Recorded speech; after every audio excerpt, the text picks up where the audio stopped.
June 6, 1944.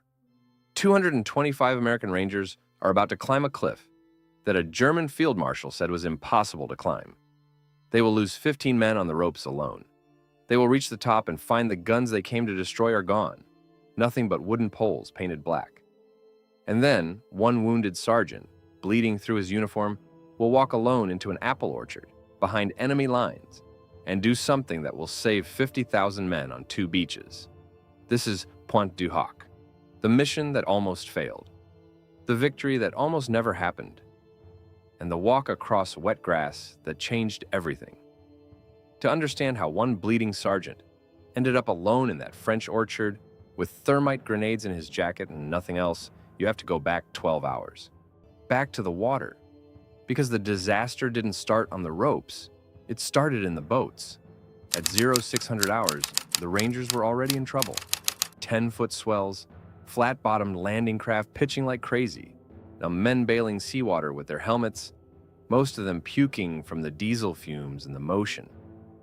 Colonel James Rudder stood in the lead boat, staring at the coastline, and realized the strong current had pushed them 3 miles, nearly 5 kilometers, east. They were looking at the wrong damn cliff. He ordered them to turn. That turn cost 40 minutes. 40 minutes of sailing parallel to the German shore, while every gun on the coast woke up. One supply boat took a direct hit and sank. Another swamped and went down with most of their ammo and food. The 225 Rangers were already late, already short on everything, and the clock was running out. The plan had been simple on paper. Land at 0630 hours, climb the 100-foot, 30-meter cliff, destroy the 6 guns, fire a flare by 0700 hours. Once if that flare didn't go up, the 5th Ranger Battalion waiting offshore was ordered to divert to Omaha Beach instead. No second chances. 0700 hours came and went. They were still fighting the current. Out in the channel, the 5th Rangers saw nothing. They turned toward Omaha. Rudder's men were now completely alone. The USS Texas saw what was happening. The battleship was already supposed to be providing covering fire from safe distance, several miles offshore, maybe 8 to 10 kilometers out. But Captain Baker saw the Rangers were in trouble, late, alone, no backup coming. He ordered the Texas closer. The battleship swung dangerously close to shore, close enough that her own hull was at risk from coastal guns. She started firing 14-inch shells, 356 millimeter, directly at the cliff edge. Each shell weighed more than a small car, roughly 1,500 pounds, nearly 700 kilograms of high explosive. Each impact threw tons of chalk and dirt into the air. The sound was like the sky cracking open. For the German defenders on top, it was a nightmare. They couldn't stay in position. They couldn't aim at the boats below. All they could do was huddle in their bunkers and wait for it to stop.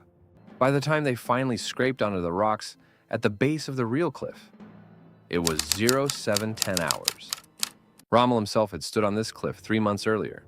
He looked down at the rocks and the surf and told his officers that no assault force could ever climb it. He ordered it reinforced anyway. Bunkers, trenches, machine gun positions, minefields on top. The Atlantic Wall at its most fortified.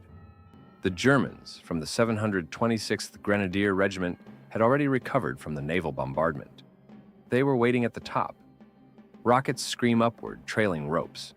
Most ropes are so heavy with seawater, they slap back down like dead snakes. The ones that catch, men climb.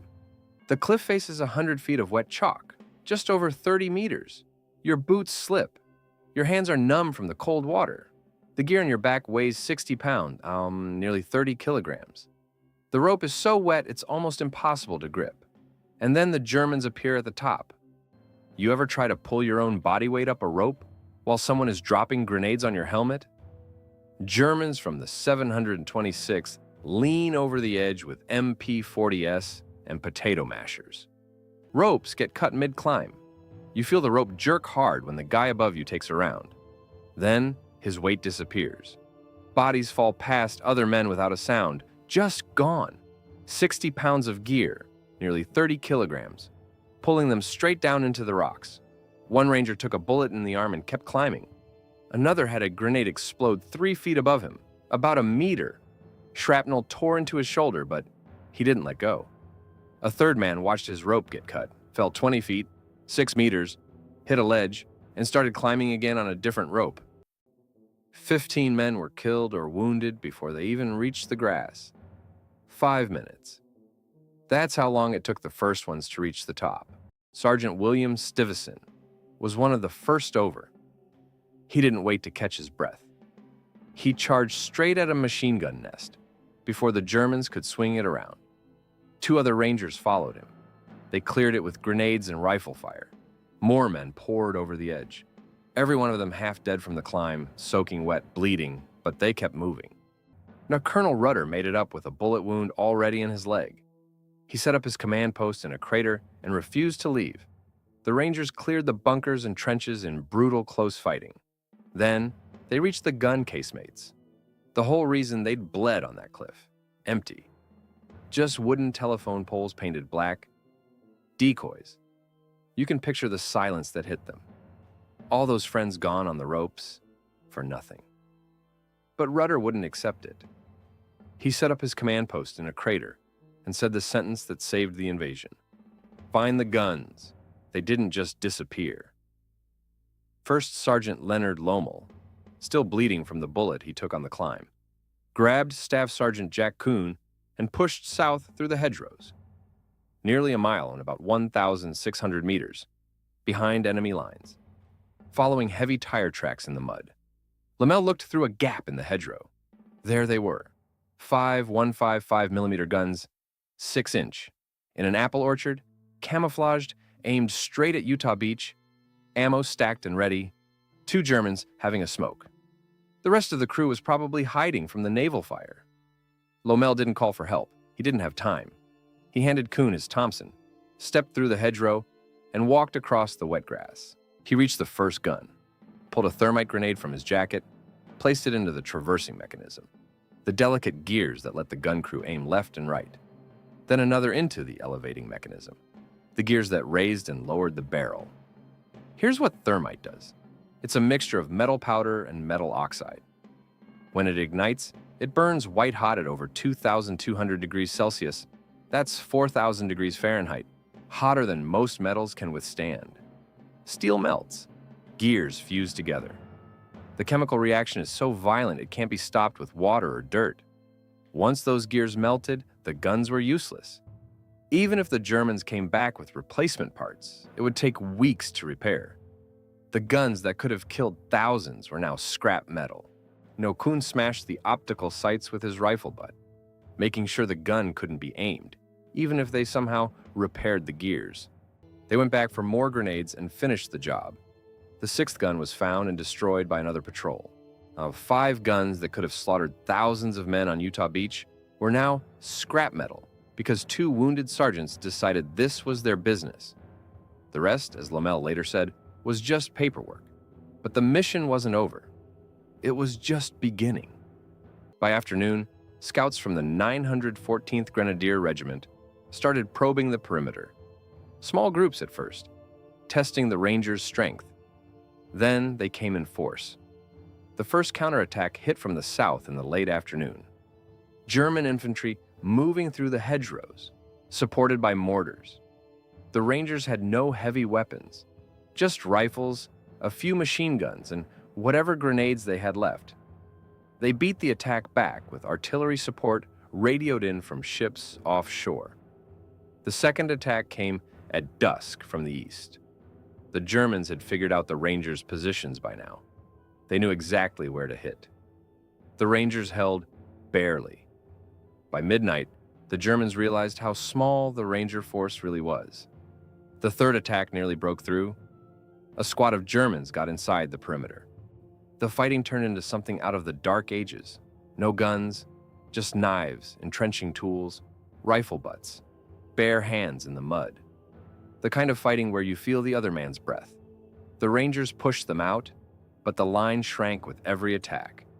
By the morning of June 7th, 24 hours after the climb, the Rangers were out of American ammunition. So they started stripping German corpses. They fought the rest of the battle with Kar 98 rifles, 7.92 millimeter, roughly .31 caliber, MG 42 machine guns, and potato mashers. For 48 hours, the defense of Pointe du Hoc sounded like a German civil war. Their own weapons turned against them. Rudder was hit again. Shrapnel tore through his leg, then another piece ripped his hand open. Medics begged him to evacuate. He refused both times. He commanded the shrinking perimeter from a stretcher in a shell crater, calling in artillery strikes and repositioning his men. The perimeter kept shrinking. By the end of the second day, only 90 men could still hold a rifle. When relief finally arrived on June 8th from Omaha Beach, the soldiers almost opened fire. The Rangers were covered in mud and blood, wearing captured German coats for warmth. They looked like the enemy. Out of 225 who started up the ropes, 135 were dead or wounded. The 2nd Ranger Battalion was finished as a fighting unit for months. They were pulled off the line and sent to England to rebuild. Rudder was promoted to full colonel. He survived the war, went home to Texas, became president of Texas A&M University. He never talked much about the cliff, but those 5 guns in the orchard never fired a shot at Utah Beach. Even 70 years later, French farmers were still pulling unclaimed American dog tags out of those fields. Some of those boys were never identified. Their families never got closure. Somewhere in that Normandy dirt, there are still 2 melted blocks of steel fused solid by thermite. Farmers plow around them every spring. 225 men climbed a cliff that couldn't be climbed. 135 of them were killed or wounded. And if you've ever wondered what actual courage looks like, it doesn't look like the movies. It doesn't look like running toward the enemy with a gun blazing. It looks like walking, slowly, across wet grass, towards something that can end you. Because somebody had to. Leonard Lomell went home after the war, opened a plumbing business in New Jersey, raised a family. For 40 years, he never told anyone what he did in that orchard. When a historian finally tracked him down in the 1980s and asked why he walked instead of ran, Lomell just shrugged. There wasn't time to be scared, he said. There was just time to do it. I make these videos because stories like Lomell's are disappearing. The men who lived them are almost all gone now. And if nobody tells these stories the right way, with the details, the names, the moments that actually mattered, they'll vanish with them. If you think these stories deserve to be told, subscribe. That's how I know to keep making them. If your grandfather was at Pointe du Hoc, or anywhere on D-Day, drop his name in the comments. These men deserve to be remembered by name. I read every single one. See you in the next one.